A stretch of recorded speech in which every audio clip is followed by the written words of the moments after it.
Pastor Jean, Pastor Sandra, Pastor Annerie, Pastor Patrick. Oh my goodness. Thank you very much, and the church leadership and all the other pastors and the elders and the deacons. Thank you so much for having me this morning. It's a real privilege. I feel very much honored to be amongst your people, to be amongst the people of God. The people of God, really. You know, if I can think quickly, many, many years ago, Table Mountain was that size. This is now many, many years ago, many moons ago. Gerda and I, my wife and I, when we started to serve the Lord way back in 1975, she actually came to the Lord 2 years before me. So she actually married a Philistine that she shouldn't have done that.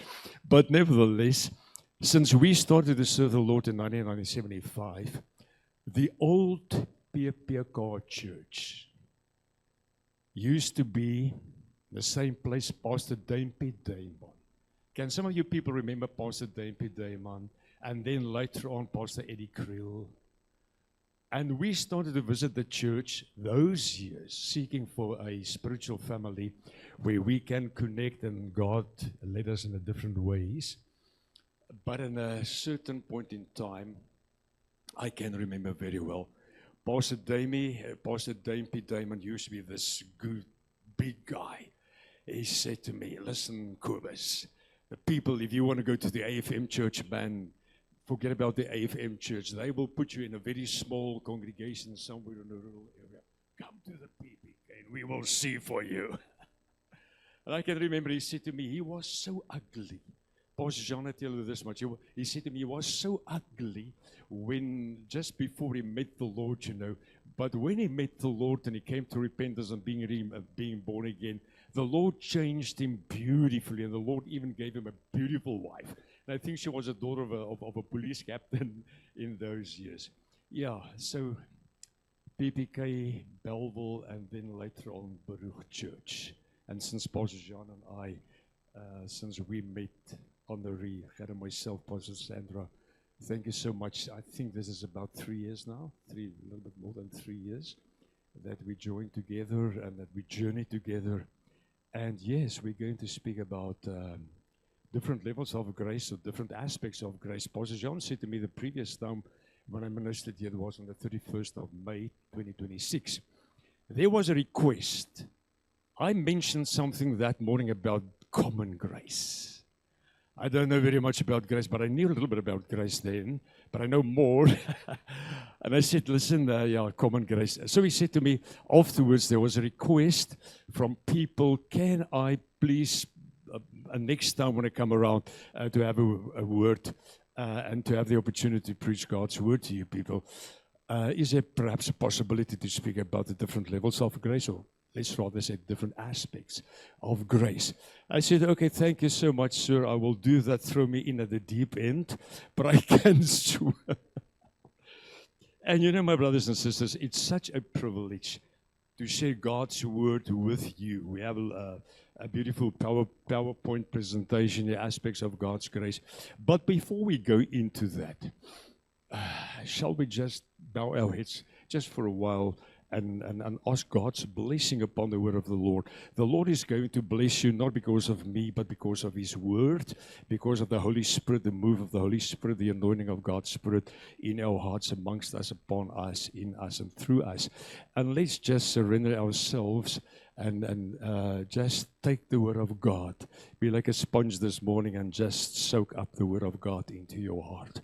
Father, we thank you very, very much in the wonderful name of the Lord Jesus Christ, our Lord, our Savior, our coming King, our healer, our baptizer in the Holy Spirit. Lord Jesus, you deserve all the glory and the praise and the honor of our hearts. And thank you so much that we can sit around, Lord Jesus, open your word, being taught by the Holy Spirit from your word, all about the different aspects of grace. We're living actually in the fullness of God's grace. Lord, help us to understand this, illuminate our minds this morning by your wonderful Spirit. And so when we leave this place, when we leave this auditorium this morning, Lord, that we can say, wow, that was so good to be in the presence of God.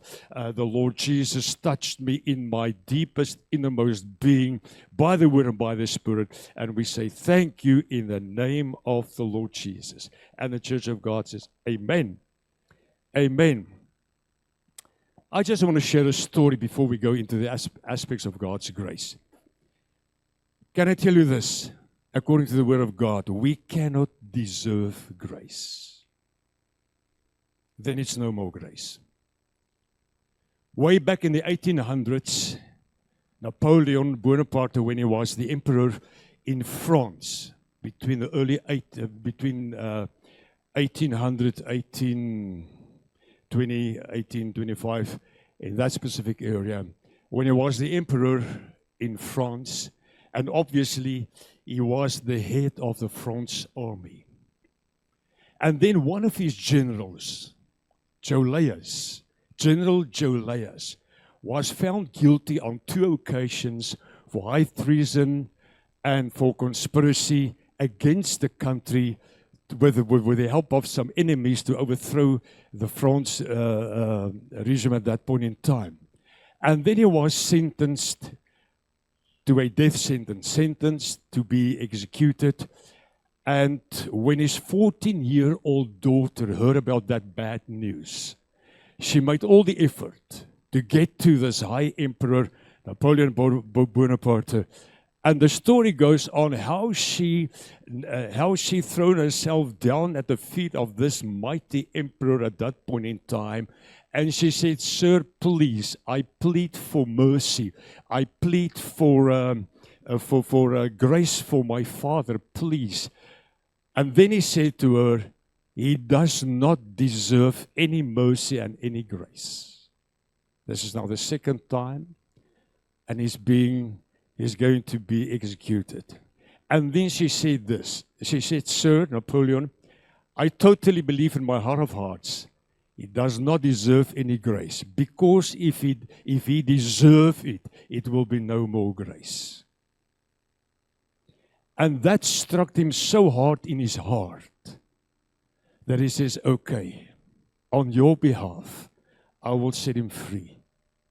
He's not going to die." And you know, the moral of the story is, you and I are the general in that story. We should be executed for our sin. We should be executed totally, going to eternal punishment. But God decided He's not going to do that. And let's go to the first slide, the aspects of God's grace. I'm going to read the John 1 verse 16. You can do it in your Bible, but just for easy sake, I put it on here. From His fullness, this is now the fullness of the Lord Jesus Christ, we have received grace upon grace. Verse 17 says, "For the law was given through Moses, grace and truth came through the Lord Jesus Christ." Let's go to an explanation of verse 16. An unending, ever-renewing, inexhaustible supply of divine favor and spiritual blessing. It conveys the idea of God's unmerited love being continuously showered on people. This is God's unmerited favor. And then 2 Peter 3 verse 18, "But grow in the grace and the knowledge of the Lord Jesus Christ." And then you have the different aspects there. If you go, can you go to the next slide for me, please? A prevenient grace. Yeah. Some people don't understand what prevenient grace is. My goodness, can I tell you this? Prevenient grace is a type of grace. Preparatory grace is another word for preparatory grace. The aspect of grace goes before human decision, preparing a person's heart, and God draws you to Him by the Holy Spirit, empowers you to say yes to the gospel. And then we have that scripture verse where Jesus quoted John 6, verse 44, no one can come to me unless the Father who has sent me draws him, and I will raise him up in the last days. Now, since the 4th century, there have been many discussions and many different arguments around about this thing of prevenient grace or preparatory grace, where God is busy preparing one's heart, even if you don't know it and even if you don't experience it in that point in time. If the person does not experience it at that point of time, God is preparing your heart by His grace, by His mercy, so that you and I can respond to the gospel when the gospel message is preached to us. We say, my brothers and sisters, ladies and gentlemen, in the church circles, we normally say, I found the Lord in 1975, referring to myself. No, God found me. You know what Jesus said to His disciples? John 15, verse 16. You haven't chosen me. I have chosen you. And I've appointed you to bear fruit. And you can read that in John 15 all by yourself. But I like this prevenient grace, where God says and God decides, and there's a lot of theological discussions, and we don't want to go into theological discussions this morning regarding our Arminianism and Calvinism on the other side, and Methodism, and all the isms and so on that you get in the church. We'd rather stick to what the Word of God says, you know. But Jesus says, if God is not drawing you to Him, you cannot come by yourself. You see, because of the fall, we are so deeply embedded with sin and unrighteousness that even our will, the will inside of us, God created us with a will, emotions and feelings and intellectual, the spirit, the psychological man. But because of the sin, because of the fall, we cannot decide on our own, I want to serve God. God needs to work in our hearts and draw us to Him. Yes, we can say no, absolutely. We can say no. God will never ever overpower us and push us into a direction to say yes to Him, because the Bible says in Revelation 3:20, and we know that, we use that as a scripture verse when we try to lead people to the Lord. The Lord says, I stand by the door and I knock, and if you hear my voice and you open the door, I will come into you, have supper with you. So what we have to understand, in prevenient grace, God is busy without you and me knowing it. And at a certain point in time, you just feel inside empty. You feel, wow, I need to get a connection with God. I need to start living in the purpose that God made me for. And then we come, can you just go to the next slide for me, please? Then we come to common grace. But before we come, I jump myself a little bit ahead. But nevertheless, go to the third one, please, then saving grace, then we can come back to common grace again. Yeah, saving grace. And at that specific point, you and I get the message. Someone is speaking to you, someone talking to you, someone is sharing the gospel, and so on. You just feel in my heart, wow, I need to accept Jesus Christ as my Lord and Savior. You do that, you open your heart, you confess your sin, and we invite Christ into our hearts. The saving grace is a justifying grace. And then it says this is a foundational aspect where an individual is forgiven of sin, a past, present, and future, and declared not guilty by God through faith in the finished work of Christ on the cross. This is also unmerited favor of God, equal to His unconditional love and blessing and salvation freely given by God to human despite of our shortcomings and inability to earn or to deserve it. We cannot earn that. We cannot deserve that. We say, Lord Jesus, I open my heart and my mind and my soul and everything that I am, and I receive your unmerited favor. Wow. We can never ever earn that. And you know, sometimes, let me just finish this one. Ephesians 2 verse 8 and 9, for it is by grace that you have been saved through faith. And this is not from yourselves. It's a gift of God, not by works, so that no one can boast. Lord Jesus, thank you so much for your unmerited favor. You just open your heart And you know, there is a saying in the church, just before we go back to the common grace, there's a saying in the church that says, if someone has fallen from grace, he actually fell back into sin. That is not quite true. We use that terminology sometimes. But Paul is very, very clear on that. When do I fall from grace? When I start moving back into the law and own effort to try and do it on my own and the way I see it and the way I understand it. Nothing to do with sin. You see, you and I cannot out-sin God's grace. We cannot out-sin God's grace. Gerda and myself, we normally had this nice discussion. I wouldn't say nice discussion, but tongue in the cheek. Romans 6 verse 1. Shall we abide in sin? Shall we abide in sin? Shall we stay in sin so that grace can abound and become more? So I said, normally I say to her, listen, where there's much sin, there's much more grace. Much sin, much more grace. She says, no, read verse 2. Read verse 2. We that have died to sin, why shall we live in it still? So what we have to understand, it's God's saving grace. Can we go to that one of common grace? That one should have been actually ahead of the other one. This aspect of common grace, we have to understand common grace. Common grace hasn't got anything to do with humanity regardless of moral standards and irrespective of their relationship with Him. It's God's universal blessing. And there you have your scripture verse where Jesus says He caused the sun to rise over evil people as well as the righteousness. God decides in the aspect of common grace, I'm just going to bless humanity. This is God. Irrespective of what your religion is, what one's moral standards is, what one's life is, God is not caring about that because He is God. He says, I'm going to give you common grace. Then one can say, where is the grace of God for that person? Where is the grace of God for that specific person? Why is that person going through all these different circumstances in his life? And why is all the hardships and everything involved in his life? I don't know. I'm not God. What I know, God wants to bless you even if it comes to the aspect of common grace.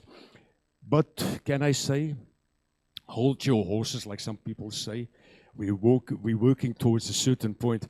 And then you will see at the end of this conversation that you and I as children of God are actually living in the fullness of God's grace. But sometimes we don't realize and we don't experience that specific fullness. We're not living in certain sections of God's grace. We're living in the fullness of God's grace, but God's grace is being revealed in certain circumstances of our lives. We're living in the fullness of God's grace. We are inundated in the fullness of God's grace. We are overpowered by the fullness of God's grace. We are baptized into the fullness of God's grace. The Holy Spirit took us out of Adam when you and I were born again. The Holy Spirit took us out of Adam and He put us into Jesus Christ the Lord. And there we have newness of life. And there we have abundant life. And there we have abundant grace. Out of His fullness we receive grace upon grace, grace upon grace, favor upon favor, saving grace. Okay, can we go to sanctifying grace, please, my brother? And then God's come after being born again, after saving grace. This is an ongoing work of the Holy Spirit in your life and in my life. It's not something that you kneel out at the altar. Some people pray for you, some supernatural people. If I can call it that way, you get some people, in some churches where I ministered for many years, there's a tendency by some people, if the pastor or the elder or the apostle or the evangelist didn't pray for you, then nothing is going to happen. It's God's Holy Spirit, it's not the person. It's the Holy Spirit. And I know some people. Yeah, Pastor, you got to pray for me. Apostle, you got to pray for me. I mean, there's nothing wrong, but God is the one that's touching one's heart. God is the one that's continuously working in one's heart, sanctifying grace. Let's read. This is the ongoing, listen, it's an ongoing transformation power that continuously transforms a believer into the very image of the glorified Christ, empowers them to live holy lives and to grow into spiritual maturity. It's an ongoing work. As you sit there, as I'm standing here, the Holy Spirit is continuously working in us. Sometimes we're not aware of that, but God's Holy Spirit is working in us. 2 Timothy 2 verse 21 says, therefore, if anyone cleanses himself from the latter worldly and sinful behavior, lust and desires, this is now from the Amplified translation, he will be a vessel for honor, sanctified and useful for the master, prepared for every good work. So what does the Word of God says? Continuously, I have to submit myself continuously to the Lord and yourself as well. And then God is working in us and through us. And we say, Lord, with my mind, my will, my understanding, everything that I need from, everything that I have from, the revelation from God's Word and the revelation by the Holy Spirit, I'm surrendering, I'm submitting myself. Lord, I just step away from those things which is unrighteous. And you know, people, there's a scripture verse in 2 Timothy where the Word of God says, the saving grace of God has appeared to people, and the saving grace of God teaches us, educates us to walk away from all unrighteousness. This is what grace does. Some people, I've heard people say, yeah, but you guys, you preachers that preach God's grace, you're giving people a license to sin. I say, hey, hang on. You had a license to sin before you heard about grace. You cannot come and tell me I'm preaching grace. I'm preaching the message of grace, and there's not hyper grace. We will come to that by the end. There's not hyper grace. There's not super grace, or whatever the case may be. But you get these people, the moment you start preaching and speaking and ministering the Word of God on the grace of God, of the Lord Jesus Christ, people say, yeah, hang on. But if you understand grace, you will not sin. You will sin less. You will ask the Lord, Holy Spirit, to help you to walk away to Titus 2, to walk away from unrighteousness, coming back to sanctifying grace. But that is part of the grace of the Lord Jesus Christ in our lives. 2 Corinthians 3:17 and 18. Now the Lord is a spirit, and where the Spirit of the Lord is, we just sung that. There is freedom, and we all with unveiled faces contemplate the Lord's glory are being transformed into His image with ever-increasing glory which comes from the Lord who is the Spirit. You see, the one translation says, we are being changed from the one degree of glory into another degree of glory by the Lord's Holy Spirit, who is the Lord. So there's a continuous working of the Holy Spirit in our lives regarding being sanctified, regarding being set apart, because we are set apart for the Lord God. We are in that being set apart. We still experience an ongoing cleansing by the blood of the Lord Jesus Christ. 1 John 1 verse 7, if we walk in the light as He is in the light, we have this continuous cleansing of the blood of the Lord Jesus Christ. And the Lord Holy Spirit is working in us. Let's go on to the next one for me, please. Abounding grace. You see, there's grace that abounds. God's grace, this aspect of God's grace provides God's abundant supply for every good work and every need. And the moment we step out of that, say, Lord, I can do it by myself. I've got my skills, I've got my education. Lord, I have got all my expertise. I will just do it the way I can. Then that scripture verse is not scripture verse is not going to work properly in my life, because it says God's abundant supply for every good work and every need that I have. I must keep on being tapped in you can put it that way, with the Holy Spirit and say, Lord, thank you so much for the grace of God. 2 Corinthians 9:8 says, and God is able to bless you abundantly, so that in all this, at all time, having all that you need, you will abound in every good work. You see that the focus is on the all. In every situation, in all circumstances, you and I can get the abundant grace, or rather, can I rectify myself? The abundant grace of God can operate in myself, in my life. I just need to say, Lord, I cannot do it out of my own. The moment we say, I can do it out of my own, then we step away from grace. We step away into, then we walk into a fleshly way of doing things. But Lord, thank you so much. And God is able to bless you abundantly, so that in all this, at all time, having all that you need, you will abound in every good work. Lord, I go and say, for instance, you say, Lord, I need to speak to someone about Jesus Christ. Lord, I need your grace. I need your input. I need you to empower me for that. Lord, I need to teach a cell group. Lord, I need to stand by the door and greet people, and so on and so on. For every good work, I need God's grace. And God's grace is abundant. It's free. You cannot deserve it. The next one for me, please. Serving grace.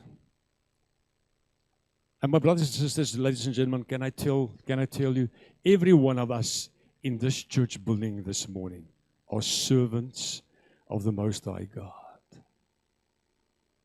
I am not better than you standing here. No ways whatsoever. I'm just a servant of God.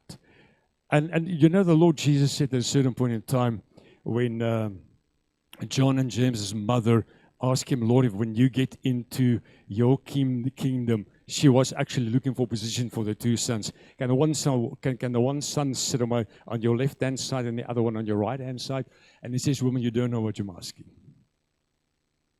If you want to be great in the kingdom of God, you need to be a servant.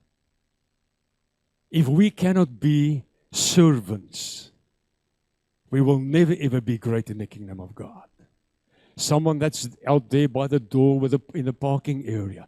Someone that's sweeping the church. Someone that's vacuum cleaning the church. Someone that works the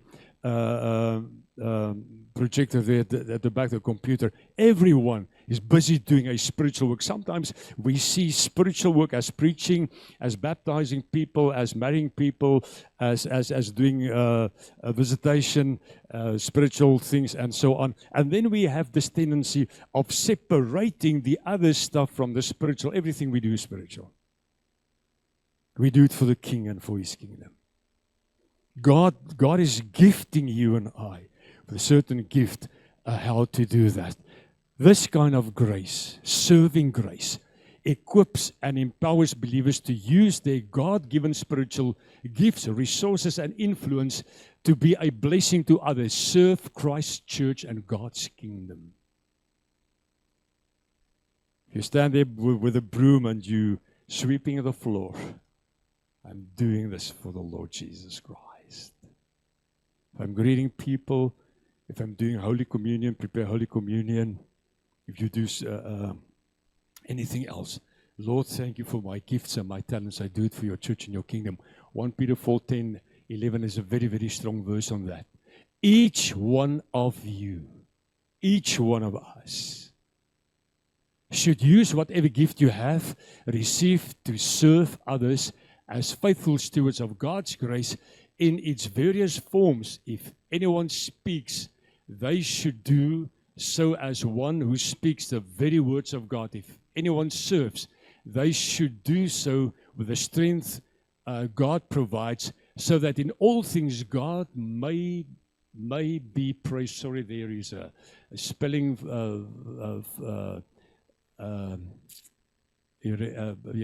sorry. There's a mistake there. It's my mistake, sorry. To be praised to the Lord Jesus Christ. To Him be the glory and the power forever and ever.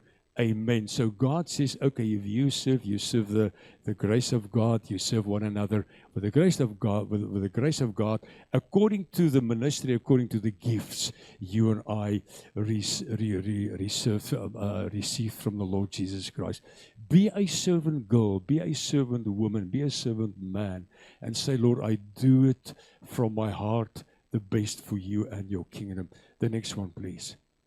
If we come to this one, almost by the end, sustaining and strengthening sufficient grace. You know, my brothers and sisters, many, many times in my life, and I'm quite of the opinion in your life as well, we need sustaining, strengthening, sufficient grace. We pray for certain stuff like Paul, and he said, 2 Corinthians 12, verse 9, but he, the Lord, said to him, my grace is sufficient for you, for my strength is made perfect in your weakness. Paul prayed 3 times. You know that scripture verse. He felt like an angel of the devil hit him in the face 3 times, and he said, Lord, I prayed you 3 times. Or the angel that hit him in his face and said, Lord, I prayed you 3 times to take the stone of the flesh. Some people say the thorn in the flesh. That was a sickness. We don't know what Paul's thorn in the flesh was. But he said, Lord, I prayed you 3 times to take it away. The Lord says, no, I'm not going to do it. I'm just going to give you sufficient grace. Sufficient grace to bear it in this circumstance of your life. And then sometimes, and I see I'm almost running out of time, sometimes we can be very much sort of, how can I put it this way? We can cross-question God, and we can come with an attitude to God and says, Lord, but your word says that. That scripture verse says that if I pray in the name of Jesus, you will do it. That scripture verse says if I do that, you will answer. And that scripture verse, Old Testament, New Testament, say, if I do this, and then you will answer my prayer. And in this situation, God is not answering my prayer. And you know what you and I do? Not this church, some other places, you know, we say, okay, God, we're going to have this conversation with you, and we put you in the witness box. You know, we're going to cross-examine you because you're not answering my prayer. But the Lord says, no, I give you sufficient grace. You see, sometimes you and I don't understand the situation. Not now. But He gives us in the situation sufficient grace. Sufficient grace. This aspect of grace, grace equips believers for their specific calling and assignments and a daily challenges. This is when God's power is made perfect in your human weakness. And you just come to the Lord, and I just come to the Lord, and we say, Lord, I'm so weak. I cannot do it on my own. I can. At the moment I start doing it on my own, I'm moving from away from grace. I need your grace, even if it's sufficient for me. Let's go to the last one for me. Thank you. And what is the conclusion? Let's read this. There is not such a thing as hyper grace or super grace. It's only grace, because grace is a person. That person is the Lord Jesus Christ. There's nothing of grace apart from the Lord God, apart from the Lord Jesus Christ. And even if in the Old Testament, we have a lot of grace there by the word loving kindness. In the Old Testament, Hebrew, loving kindness is the same as charis. New Testament, which is grace. The loving kindness of God. The Apostle Paul is in his opening greetings to all whom he wrote, grace and peace to you from God our Father and from the Lord Jesus Christ. You can read the epistles of Paul. You can read some of the epistles of the 2 epistles of Peter. He started with this greeting, grace to you in the name of the Lord Jesus Christ. Growing in grace means continually deepening your relationship with Christ by appreciation, reliance, and experiencing His supernatural power and unmerited favor each day. And then the last scripture verse, 2 Peter 1 verse 3 in the Amplified. For His divine power has bestowed on us all this that are requisite and suited to life and godliness through the full personal knowledge of Him who called us by and to His own glory and excellence, virtue. I want to conclude with this. You can remember the story on the figuration, the transfiguration on the mountain, where Jesus took His 3 disciples, John, Paul, and Peter. He went on the mountain. You can read that in some of the Gospels there. And how Jesus was transformed in one moment, and a cloud came up, and there was a cloud, and there was Moses on one side, and there was Elijah on the other side, and Jesus stood there in the middle.